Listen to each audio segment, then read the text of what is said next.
Hey girl, welcome to the Get Your Guy Coaching Podcast. My name is Anwar White, but you can just call me your own personal dating and relationship coach. Each week, you'll hear actionable advice, tips, and strategies that you can implement in your own love life. I'm talking about healing your heart, dating effectively, and understanding men so that you can, you guessed it, get your guy. Are you ready to level up your love life? All right, let's go. I never felt the way I do about anyone but you. Hello, my loves, and thank you so much for joining me today on the Get Your Guy podcast. I have a very special guest, someone I am so fascinated with because there's so many times where I get questions from listeners or women, potential clients, and they want to know, how can I read someone? How can I know if this guy is trustworthy or a liar or a narcissist or anything like that? And I have the guest that is going to give us all of the amazing knowledge that we need to know to decipher and distinguish between all of that. Please help me welcome Lily Walford. She is the CEO and founder of Love with Intelligence, and she is going to explain all things in terms of how to read a guy. So Lily, thank you so much for joining me today.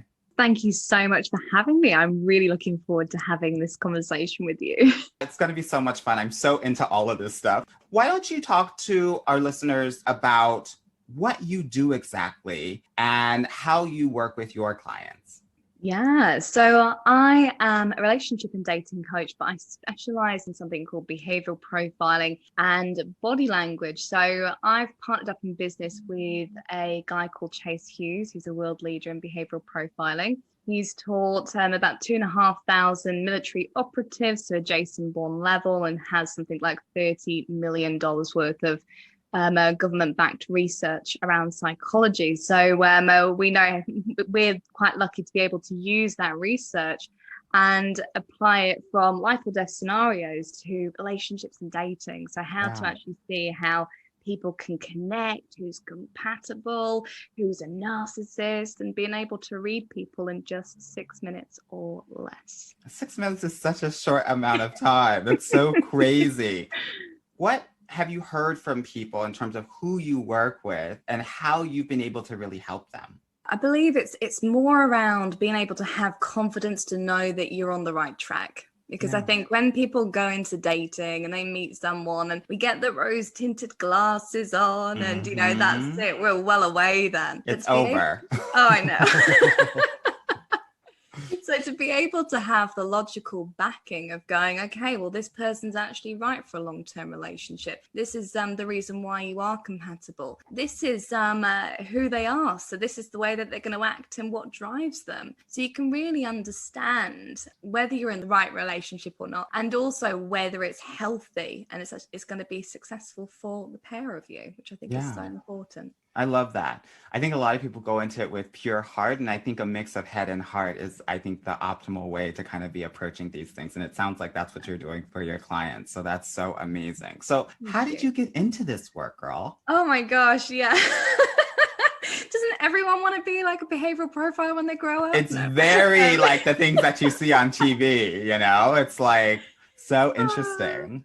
Yeah, so I actually started off as an accountant. So I worked in corporate, and you know, when you work in corporate, there's no such thing as an emotion. You're just doing things. Everything's so logical. Yeah. And oh gosh, I went from like toxic relationship to toxic relationship. I went through a very horrible narcissistic relationship. I was stalked for 5 years, and oh my God, it got to the point where it was like, okay, enough's enough. I went through a massive breakup with someone, and got to the point where, you know, you hit rock bottom and it's like, okay, you rebuild your life, re-lookings of how you actually want things to be. And from that, I found things like NLP, hypnotherapy, and I thought that was great. But I kind of found that a lot of the focus is around self-love and confidence and self-worth. And the more I looked into that, it made me realize that it's not going to stop a predator. It's not going to stop, someone preying on you, because it's not just about you. It's about this other person that you're attracting into your life as well. So, I mean, for example, you know, a wolf isn't going to turn around and go, oh, that sheep's got a load of self-confidence, I'm not going to eat that one. Right. You know, If anything, it might be like more attractive because it's going to be more of a challenge, right? Exactly. And I think as well, the more high up you are in your career, the more you're actually going to be prone to being around, you know, narcissistic personality types, because a very high percentage of leaders within corporate are narcissists. Yeah.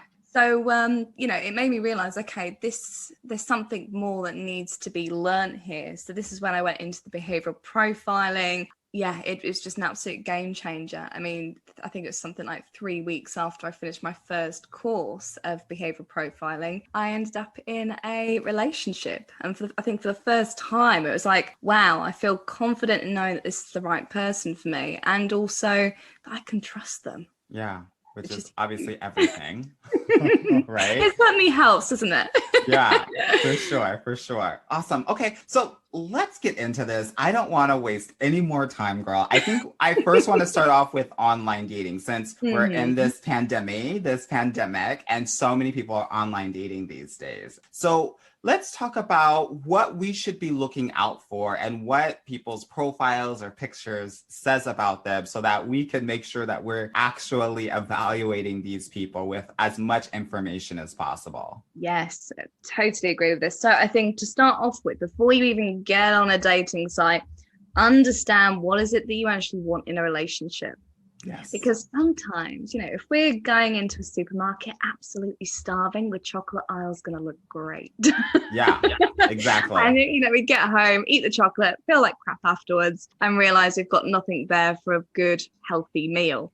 So I think it's really important to have a look at the things that are important to you, and have a look at what the deal breakers were for you in your previous relationships.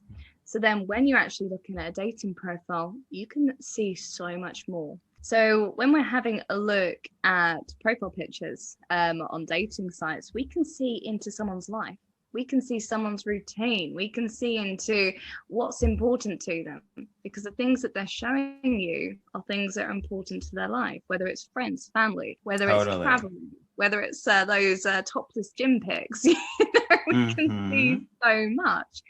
And it's understanding, okay, is that type of person going to fit in your life? I think this is something that people tend to overlook. It's almost like, oh, I can fit into their life and I can mold myself to be the right person for that person. But what we need to look at in a healthy way is this person right for me? Can they actually fit into my lifestyle? And do you have to compromise in any kind of way of being with that person from what you can see? The other side of what you can do, you can actually use a lot of the behavioral profiling and profiles photograph of that person as well. So from things that they're wearing, the people that they're around, and you can actually get a sense of that person's personality and their dreams and fears. But that's a little bit more intricate. But the things that you can look out for is, you know, is that person actually showing their face for starters? Are they actually showing their eyes? Because we tend to see a lot of ones with their sunglasses on, with their face looked away, with lots of people around. So you know, you don't know which one's which. This can give you a bit of indication that this person's not quite emotionally open or confident within themselves to actually connect. So you're going to know that you're not going to be with that alpha male type of person. You're going to be with someone who kind of likes to blend into the crowd. Another thing that you can look out for as well is the emotional range of that person's face. So if you've got someone with like the resting bitch face all the way through their photos, you're going to know that that person's not going to be really there to actually emotionally connect. If you've got someone properly smiling and having fun, you're going to see that that person's, you know, open and happy and good to be around. And another great way of seeing if someone's actually got a genuine smile on their face is just cover up their nose and their mouth, and you can see so much from their eyes if that person's actually smiling. Right. Don't they say you have to have like creases or something around your eyes for it to be like a real smile versus just a fake one? Oh gosh, you can. I mean, you can. The most easiest way to see if someone's got a genuine facial expression is if it's symmetrical. Because if we're doing a fake expression, our face will actually slightly distort it when we smile. So half the face would be doing one thing and half the face would be doing another, and it would just be ever so slight. And the other way that we can look at this as well is if we're in person and if the emotion just drops off the face instantly, like when we give someone a smile that we don't really like and then they suddenly turn away and, we drop that smile straight. Yes, I think we all know a little bit about that. Oh, yes, we're all human. So this is kind of things that you can look out for as well, seeing if someone's actually genuinely able to emotionally connect, which is obviously you need. What does it say when there's like pictures of a lot of like pictures with friends or anything like that? Does it say something about the person? Does it not? Am I reading too much into this? No. What are your thoughts? So if you've got someone who's around a lot of people all the time, whether it's like a football team, a rugby team, or just a group of people, it can actually show that this person's more of a team player. They're more extroverted. They love to be around people all the time. They're probably going to be more social. And, their friends are going to be a big part of their life. So if you're someone who's introverted, who likes to stay in, who doesn't really like to go out that much, you're going to struggle in those kind of scenarios. Yeah. So it's seeing, again, just what's this person telling you about their life, and does it actually fit in with who you are and what you want? One thing that I have to temper with a lot of my clients is like this notion of showing a lot of pictures where they're always traveling, right? Mm-hmm. Like I'm here in Bali, I'm here in Peru, I'm in next to the Eiffel Tower. What does that say about someone? Well, guess what they enjoy doing? Well, yes, obviously, but everyone likes to travel. So like, what does that say more about like their personality and kind of their mindset? I think it all depends on the type of photo that they're taking as well. So is it more like a look at me, like, look at me, I'm here? Is it kind of the status of being there and traveling?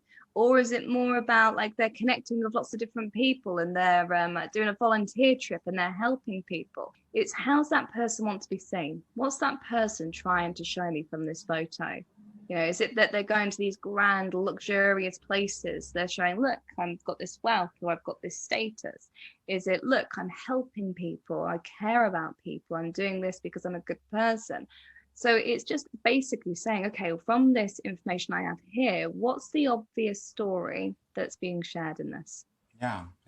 Well, obviously, like I was saying before, we are in a pandemic, and oftentimes we're doing many more virtual dates and video calls than before. So is there anything that we should be looking out for in these video dates so that we can best understand whether we should be going on a physical date with someone or not?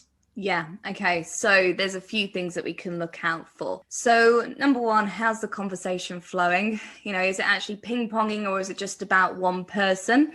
Because if it's all about the other person, it's always going back to them. You've got this narcissistic tendency that could be coming up. The other thing as well that you can look out for is blink rate. So how engaged is that person in the conversation? So the average blink rate is 12 blinks per minute. So every 5 seconds roughly. Yeah. So when we're having someone blink more than that, it's showing that they're actually disengaged or they're highly stressed. Yeah. Exactly. Okay. So when we're having a look at something like this, we're going to be going, okay, well, what's the topic of the conversation? Have you just brought up being exclusive on the first date or something like that? Because that's going to have a huge, right?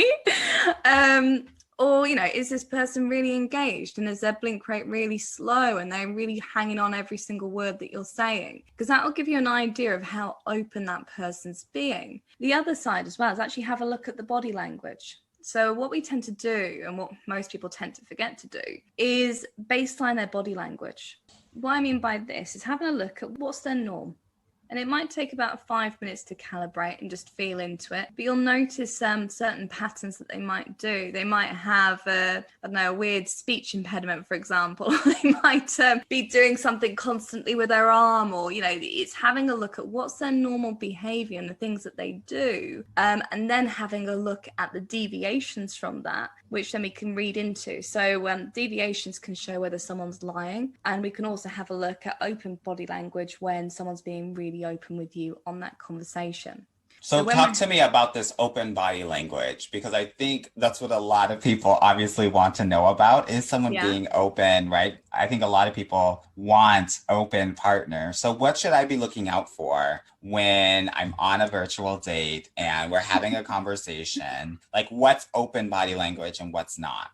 Yeah. So, okay, when we're really interested in something and when we're talking to someone, the first thing we're going to do is we're going to lean in.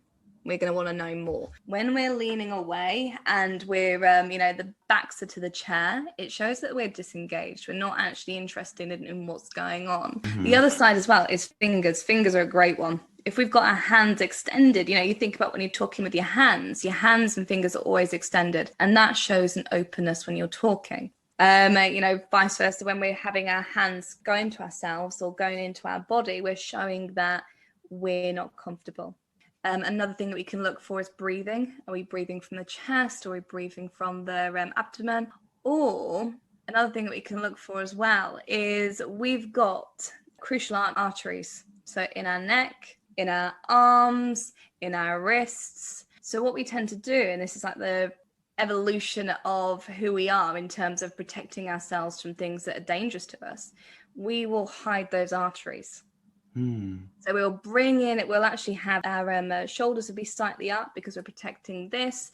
We'll actually be protecting our stomachs. So we'll put our hands in the way, and we'll be tucking our arms in because we've got this major arteries going down our arms as well. So I'd be looking at, how far are they extending their arms away from their General body? self, yeah. Yeah. Have they got the lowered shoulders? How confident are they showing themselves to be on that conversation? Because that will show the openness as well. Because if we're nervous, we're not going to be completely open. Right, exactly.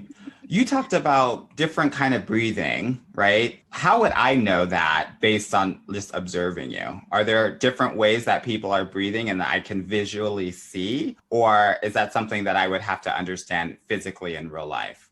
You can hear it and you can visually see it as well. So you can see it in the chest, you can see it in the shoulders. But even just listen to the breathing. Someone who's breathing from here going to be every time they're talking. Someone who's breathing from their stomach, they're going to have a smoothness. You're not going to hear it as much. And what does that mean when they're breathing in their stomach versus breathing from their chest or their throat? Stomach shows that they're relaxed, they're open, they feel comfortable. When we're breathing from here, there's a stress indicator. We're looking to bring that oxygen because there's been an adrenaline spike. And this can be just because of either social anxiety. It can be from deception. It can also be from, slightly being aroused, bringing in that oxygen. So it's good to always have, like I said, that baseline, but also the context. And the best way to read people is when you're reading people through a few things. You're actually reading in clusters rather than just individual things. So I've never known a good body language expert go, oh, well, they've just slowed their blink rate, so they must be really interested in just relying on just that alone. They'd be looking at how open is that body language? Are they leaning in? So we're looking for this story that we're creating to really understand the context of that person and that situation.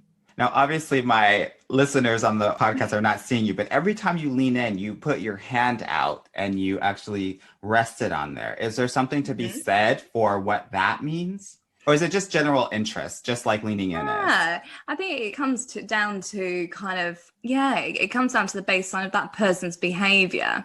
So is that a normal thing for them to do? Is it just comfy? But you can also have the other side of things of depending on if you're resting your hand on your chin or whether you're actually putting it on your face, this can mean slightly different things as well. So if you're putting your hands on your face, you're covering and putting a barrier between you and the person whilst you're having that conversation. So that can actually say, well, that person's not being completely open with you because they're putting that barrier there. And you can do the same with drinks, for example. You can put a drink in front of you and another person. You can put, if you're on a dinner date, you can put, the menus in the middle of the table, away from the other person. So we can actually look at creating barriers in so many different ways, from hands to objects as well. Yeah, well, this is a really good segue into physical dates, right? And you've already given us some really good indications. So if there are boundaries, either menus or beverages, then it shows that we're not being as open. Are there other things that we should be looking out for when I'm like, let's say we're on a date and we're across the table from each other having dinner?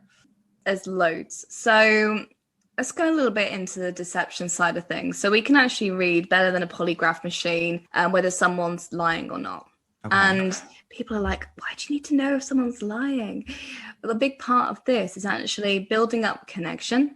Yeah. And totally. you're also saying, okay, well, is this person someone I can trust? And, I can make an informed decision from what's going on, rather than sometimes we can create stories in our heads and make up scenarios, and it stops us from being present. So when we're having a look at deception, there's a few things that we can look out for. So we've already talked a little bit about the increase in blink rate. So you're always reading clusters. So there's a few things that you can read from this. So bringing those fingers in can show that someone's not being completely open with you. You can also see if someone pulls their feet underneath their chair. If they're not leaning in and they've got their feet underneath their chair, that can also show that they're not being fully present or fully in that conversation, and they're withdrawing. The other thing that we can look for as well is the mouth. So with the mouth, we can look for something called lip compression. And it's just literally when you just press your lips together. So we often see this at the end of a sentence, like, yeah, my job's going great. And we kind of we suddenly know that that person's holding something back. And what we tend to find as well from what Greg Hartley has shared, when someone does a lip compression at the end of a sentence, they're usually holding back something emotional, which is quite interesting. Got it. Yeah, and also one thing that women tend to do is, or people with long hair, is if they get stressed, they feel the need to pull their hair away from the back of their neck. And it's a way of airing our neck and cooling down. Mm-hmm. So you can look that up for people as well. But you literally read in clusters. So, for example, if I said, oh, do you know what? I'm looking for a long-term relationship. And you go, yeah, me too. And then suddenly, you're retracting your feet in, you've done the lip compression, and you've sort of leaned away. I'm going to get that feeling of, okay, well, you've agreed, but your body's like, no.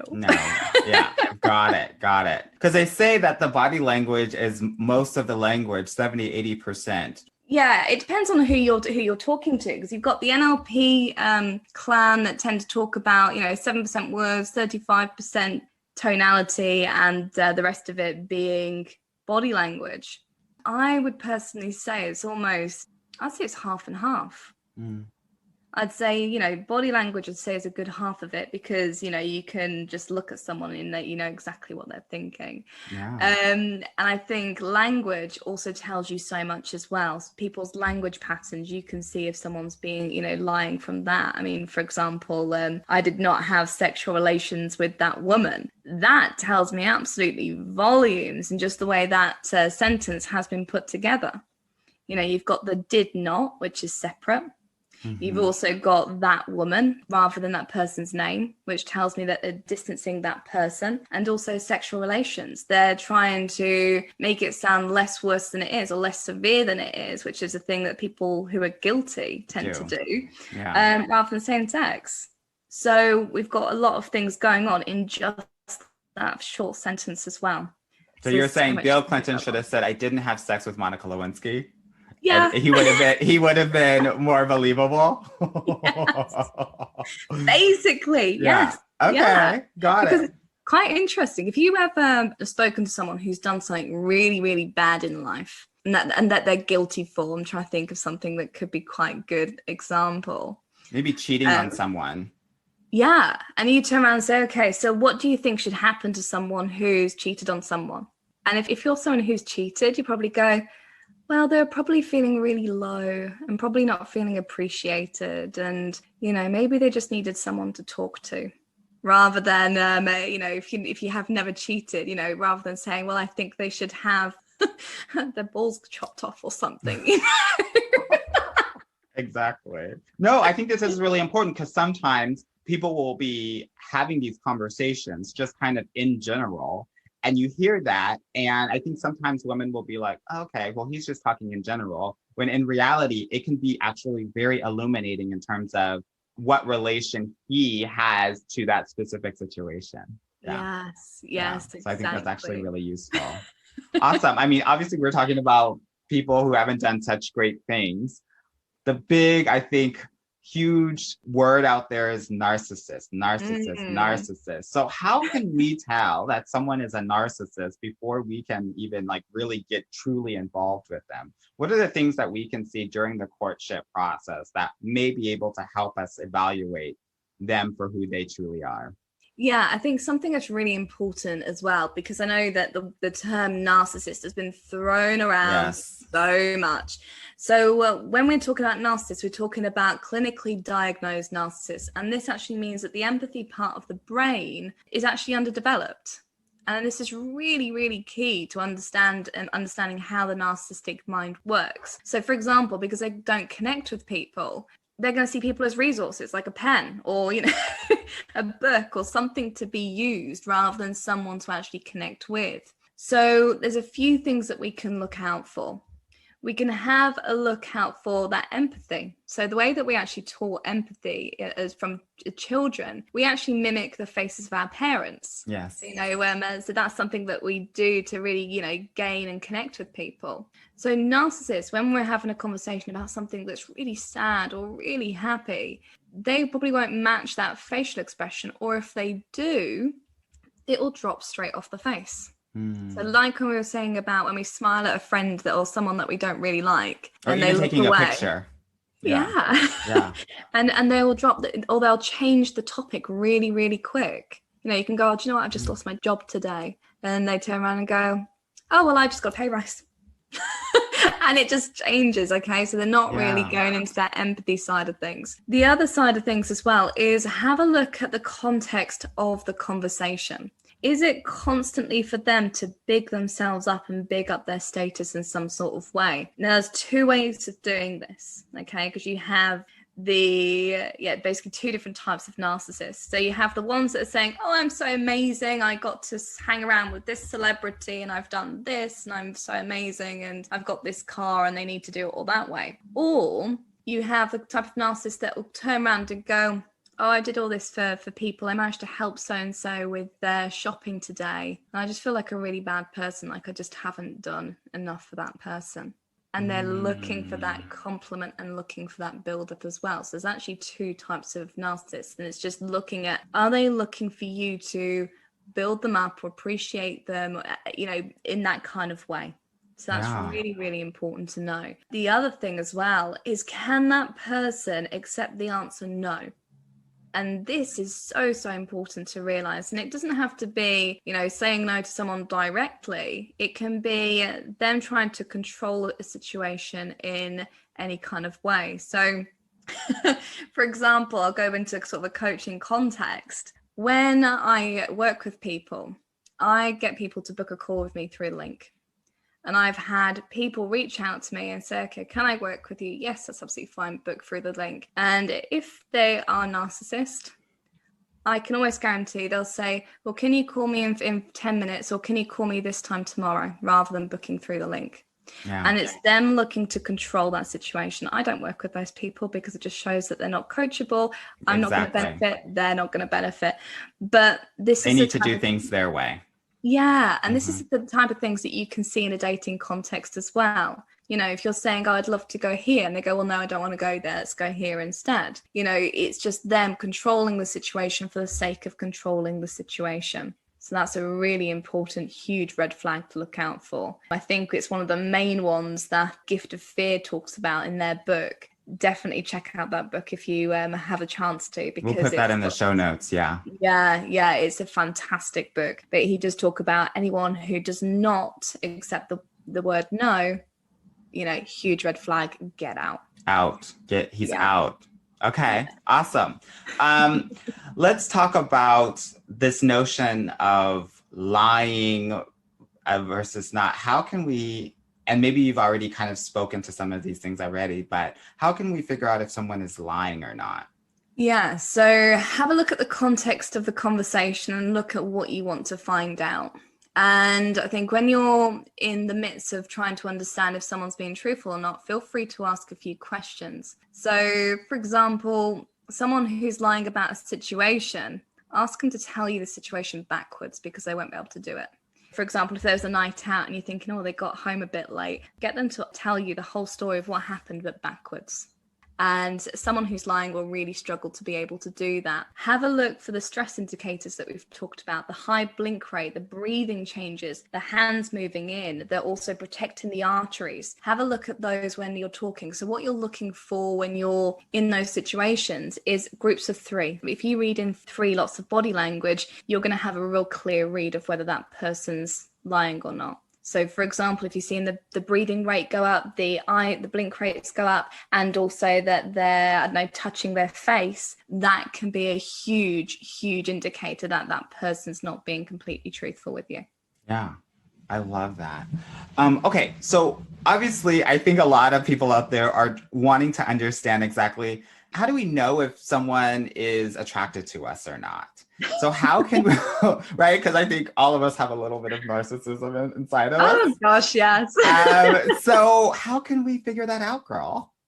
Yes, there's a few things. So we can actually have a look at the pupil dilating. So the black part of our eyes just expanding. We also look at something called wing dilation. So this is where our nose will actually flare. And this is because we're taking in more oxygen, because we're just basically having a huge adrenaline spike and ready to pounce on someone, basically. Which is a good one to look out for. Also, we're looking for a torso tilt. So that person leaning into you in some sort of way. So usually their torso will kind of lean into you, or their feet will be extended out to you as well.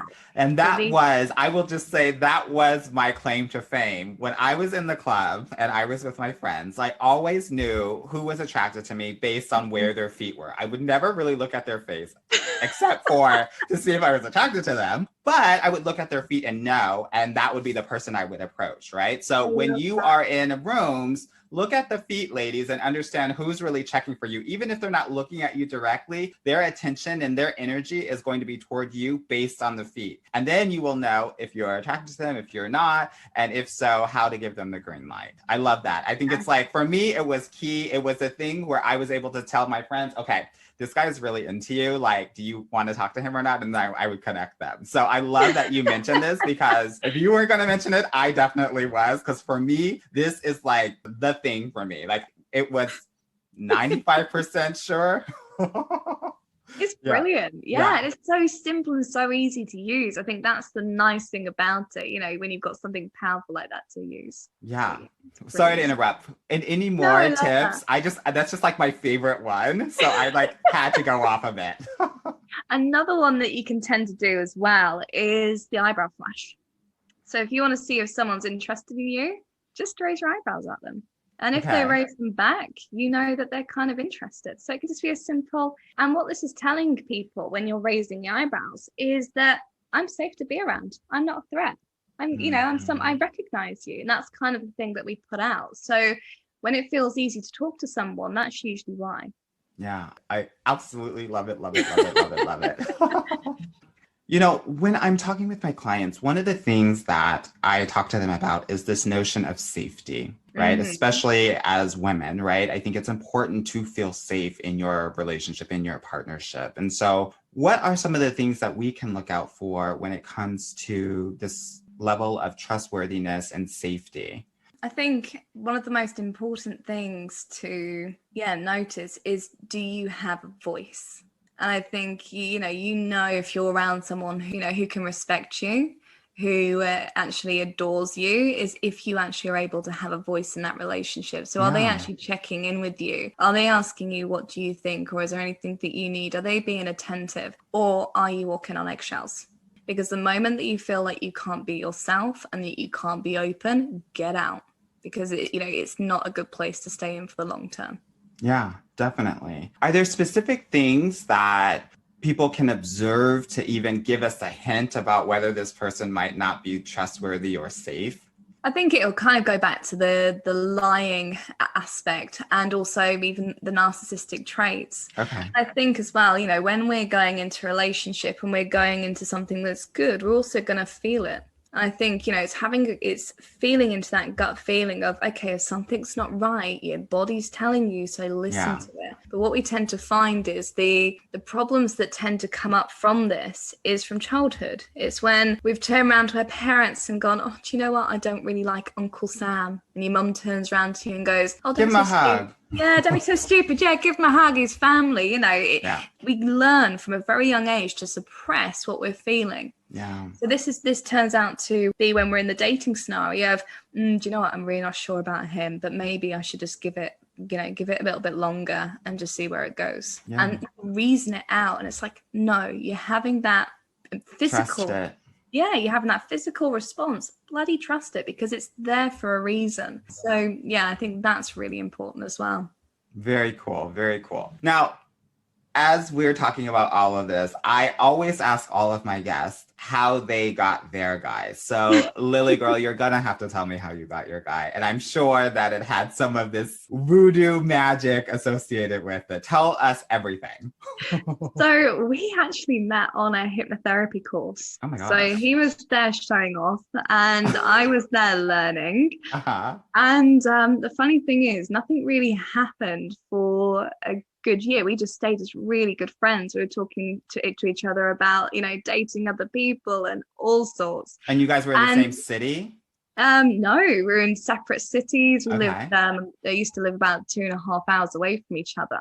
Okay. But just kept in really good contact. You know, it was kind of those relationships where you'd have, you know, a 3-hour phone call, but just as friends, which is really interesting. Yeah, we kind of ended up meeting again, you know, a year later, where we'd done loads of personal development separately.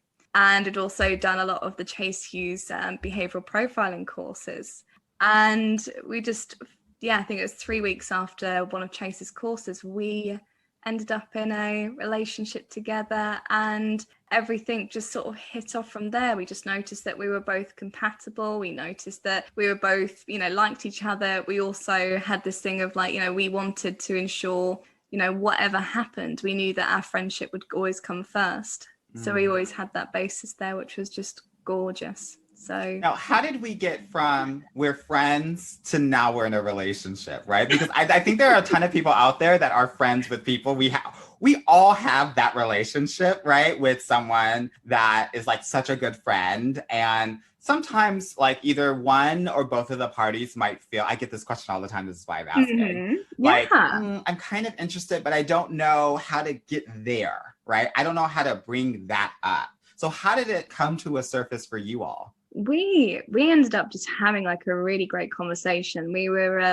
talking about relationships in general. We were talking about how great we were getting on. And yeah, it was kind of like just having that open discussion of actually how we felt about each other. And it was making that conscious choice of, okay, do we both want this to be a relationship or do we want to focus on our friendship?